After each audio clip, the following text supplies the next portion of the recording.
Unexploded WWII parachute bomb. Had to have the bomb squad come out and collect it. I'd kept it. There was a kitchen hidden behind a wall, fully furnished, with a dead mouse under the table that was practically mummified. Okay, you are respectfully requested to educate the Reddit masses on A. How a complete kitchen was missed from the floor plan, B. How you found it, and C. What was in it. The building used to have the upstairs as a separate apartment, and they built a wall blocking the kitchen. We found it because there were 2 windows that shouldn't have been there, so we had the wall taken down. Inside was a fully furnished kitchen. Stove, fridge, dishes and sink, even a small diner table and 2 chairs. Not me, but a family friend.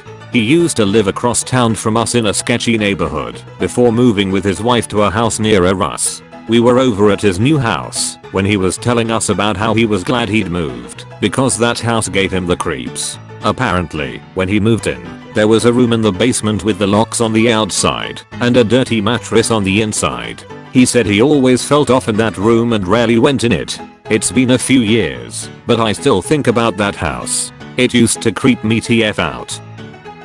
I found a VHS tape from a defunct rental store in the basement. Someone stashed it away in the woodboards of the ceiling and left it there after moving. Part of me felt I was about to get cursed by the ring ghost, but popped it into an old VCR anyways. Started it at a halfway point and found some crazy 80s porn. Couldn't stop laughing at the absurdity of it. A mason jar was found on a shelf inside a bedroom closet above the door. It had piece of white fabric tape on it. Written on the tape was Jay's fart jar. I didn't want to open it to confirm. It went right in the recycling bin. When I was a teen, my mom worked for a cool little insurance company that was family owned. When I was 16, the family wanted to expand and asked my mom if she wanted to be the lead for expansion, which basically meant the family bought a small 2-bedroom house a few towns over and used the house as a second office. My mom was the only worker in the office for a long time, so I'd often go with her after school and just kinda help file and explore the area. One day I noticed a tiny door inside a closet on the top floor in the unused bedroom. So naturally I went exploring. The door took you through a small crawl space like tunnel until you suddenly dropped into a small room. The tunnel was like 2 feet from the floor of this room.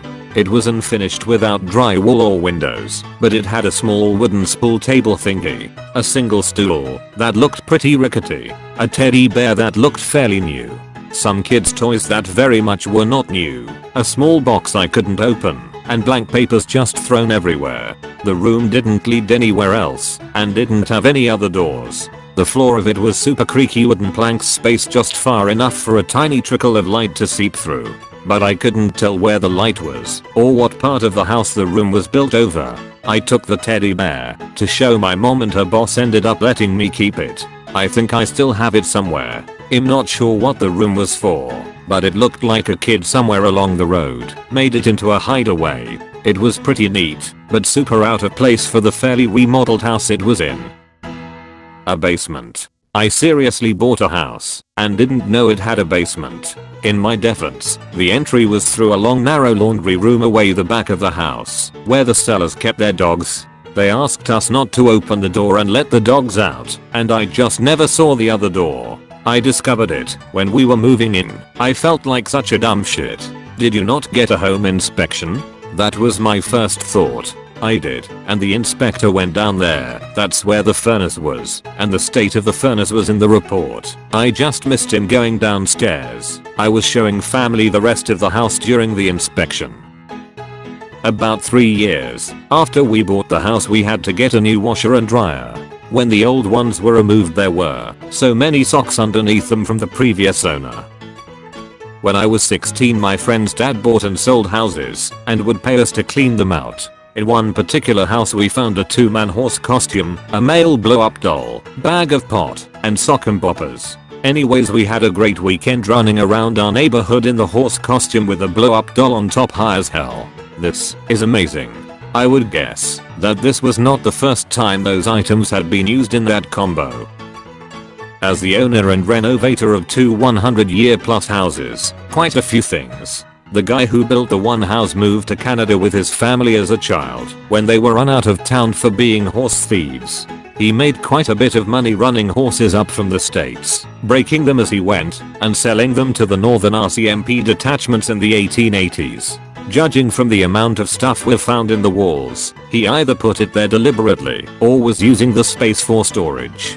Full newspapers, the one from when Thomas Edison died, is in perfect condition. A whole bunch of ceramic marbles, 100-year-old Cupid dolls. These are exceptionally creepy when you dig them out of insulation. A Model T Ford Key, 100-year-old business ledger, hobnail boots that could probably be rehabbed, and worn random children's toys. A collection of some of the worst cowboy poetry and love letters, or a mix of both, and more. We had a small island in a field out behind our house that was pretty grown over. My siblings and I would go out there and play pretend, and there were several slabs of cement we would pretend was Pride Rock from The Lion King. Didn't think much of it at the time, but after a while we would dig out there, and it turns out an old barn had burned down on that patch of land, and it was full of old glass bottles and bricks with my town's name on it. My husband had a car that he bought off a friend. He had it for 4 years and the driver's side window started messing up and getting off track, so we popped the frame off to fix it. In the door frame, we found a handgun and 2 clips wrapped in a white t-shirt. We called the friend he bought it from, and turns out that the car was sold to her from a police auction. We have this side room next to some stairs. While we were moving stuff into the room, we noticed a piece of drywall was coming off the wall, so we took it off. Behind it and under the stair were some way old toys, most likely from the 50s. In the same house about a year later, we paid a company to come put new insulation in the attic. When he was done, he told me we had a portion of our attic sealed off. So we busted through, found a super old sewing table, and about 15 boxes of pine cones. My parents bought a home that used to be a funeral parlor almost 100 years ago.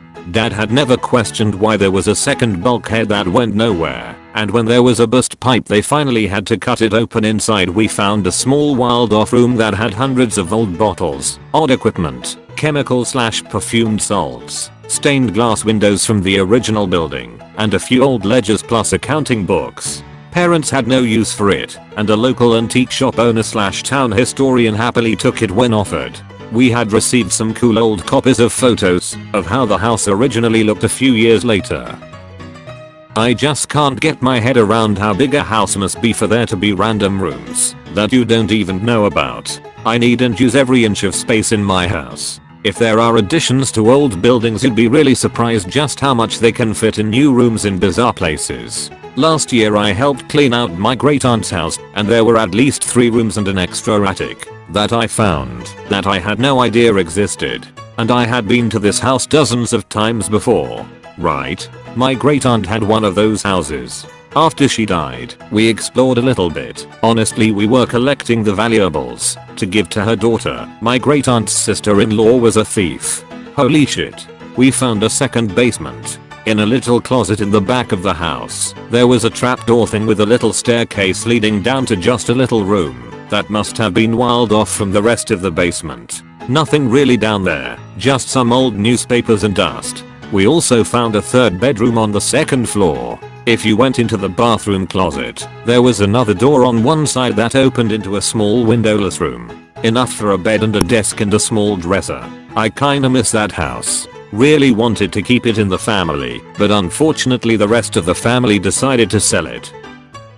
After moving into our new house, we found around $14,000 behind the toilet. Apparently the person who lived in the house before us did not believe in banks. Had a friend who found $200k cash in a paper bag in a bedroom closet in a rental in Shippen/Cove area of Stamford Court. They turned it into cops and had to make a list of people feed told in case that person came forward, lying to say it was this. After a certain amount of time it was this, net of taxes of course. In a Safeway parking lot on the ground I found a wallet with $500 cash at a low point in my life. Super broke. Losing everything. Was tempting to keep that $500. The voice of decency inside me urged a look at the driver's license. I took one look at the photo and knew I had to return the money. The face of a tired, weary looking woman stared back at me.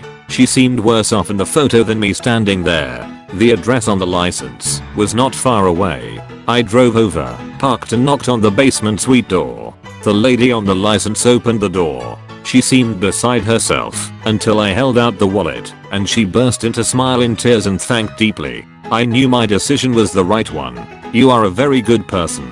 You have a message from the treasure hunter. Like and subscribe to have a slim chance of finding 200k in a bag.